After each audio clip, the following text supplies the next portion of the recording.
અને આગળ વાત કરીએ તો રાજ્યમાં વરસાદી માહોલ વચ્ચે ભરૂચમાં નર્મદા નદીના જળસ્તરમાં વધારો થયો છે।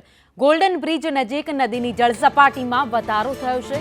નર્મદા નદી 19.87 ફૂટની સપાટી અત્યારે વહી રહી છે। ગોલ્ડન બ્રિજ નજીક નર્મદા નદીનું વોર્નિંગ લેવલ 22 ફૂટ છે। તો નર્મદા ડેમમાંથી નદીમાં 3.25 લાખ ક્યુસેક પાણી છોડવામાં આવ્યું છે। ઉપરવાસમાંથી ડેમમાં પાણીની આવક થઈ છે। 4.38 લાખ ક્યુસેક પાણીની આવક થઈ છે। વધુ અપડેટ સાથે સંવાદદાતા વિનેશ પટેલ અમારી સાથે જોડાયા છે। વિનેશ, નર્મદા ડેમની જળસપાટીમાં વધારો।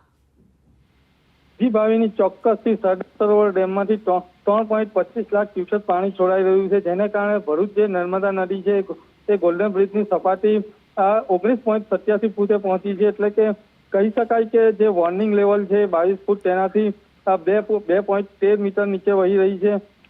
ચોક્કસથી જિલ્લા કલેક્ટર દ્વારા જે નીચાણવાળા વિસ્તાર છે એમને સાવચેત રહેવાની માહિતી આપી દીધી છે। અને ગત વર્ષ જે પૂર આવ્યું હતું જેને લીધે જે માહોલ સર્જાયો હતો, એટલે કહી શકાય કે અંકલેશ્વરની 60 થી વધુ સોસાયટી અને તાલુકાના 1300 થી વધુ મકાનોમાં પાણી ભરાયા હતા, જેને લીધે આ વખતે તંત્ર સાબદું થયું છે અને લોકોને સાવચેત રહેવાના જે સૂચના આપી દેવાઈ છે।